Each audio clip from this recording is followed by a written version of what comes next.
नमस्कार दोस्तों, अपना यूएस में आपका स्वागत है। आज 18 अप्रैल 2026 की अमेरिका से सभी ताज़ा और महत्वपूर्ण खबरें। आज हाउसिंग, टैरिफ, महंगाई और वीज़ा की बड़ी खबरें हैं। चलिए शुरू करते हैं। सबसे बड़ी खबर, व्हाइट हाउस ने 2026 की आर्थिक रिपोर्ट जारी की, जिसमें अनुमान है कि अमेरिका में 1 करोड़ घरों की कमी है। सरकार नियमों में कटौती कर निर्माण बढ़ाने, घर मालिकाना हक बढ़ाने और कीमतों को स्थिर करने की योजना पर काम कर रही है। अमेरिका में घर खरीदने का सपना देख रहे भारतीय दोस्तों को नई नीति पर नजर रखनी चाहिए। भविष्य में सस्ते घर का मौका आ सकता है अगर सरकार जमीन और प्रक्रिया आसान कर पाई। दूसरी बड़ी खबर, सेंटर फॉर अमेरिकन प्रोग्रेस के विश्लेषण के अनुसार ट्रंप के टैरिफ निर्माण लागत बढ़ाते हैं और अगले 5 साल में 4,50,000 कम घर बनेंगे। हर नए घर पर $17,500 का अतिरिक्त खर्च आ रहा है और कुल $27 अरब अतिरिक्त टैरिफ लग रहा है। नया घर बनवाने या खरीदने वाले भारतीयों को अधिक भुगतान करना पड़ेगा और डिलीवरी में भी देरी होगी। महंगाई की खबर, अर्थशास्त्रियों ने चेतावनी दी है कि अमेरिका में महंगाई 2026 के अंत तक 4% से ऊपर जा सकती है। टैरिफ का असर उपभोक्ताओं तक इस साल की पहली छमाही में पहुंचेगा। साथ ही इमिग्रेशन नीति से श्रम बाजार तंग हो रहा है और महंगाई की अपेक्षा भी बढ़ रही है।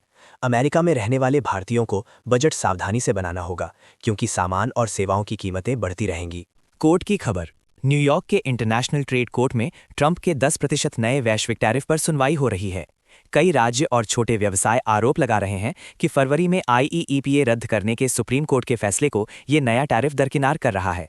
अगर जीत हुई तो आयात करने वाले भारतीय व्यवसायियों को और टैक्स रिफंड मिल सकता है। वीज़ा की खबर, अमेरिका का 2025 में नेट माइग्रेशन एक दशक में पहली बार नेगेटिव हुआ, अनुमानित -2,95,000 से -10,000 के बीच। ट्रंप की सख्त नीति से देश में आने वालों से जाने वाले ज्यादा हुए। श्रम बाजार, रोजगार और आर्थिक विकास पर असर पड़ा। 2026 भी नेगेटिव रहने का अनुमान है।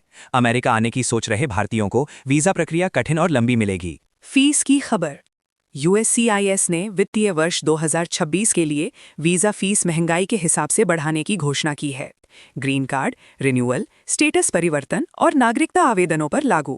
कागजात जमा करने की योजना बना रहे भारतीयों को जल्द फाइल करना चाहिए या फीस बढ़ोतरी के लिए अतिरिक्त बजट रखना चाहिए। अंत में होम लोन की खबर, अमेरिका में 30 साल का फिक्स्ड होम लोन ब्याज लगभग 6.18% है। JP मॉर्गन का अनुमान है कि 2026 में राष्ट्रीय स्तर पर घर की कीमतें लगभग 0% बढ़ेंगी। पिछले साल जैसी वृद्धि नहीं होगी।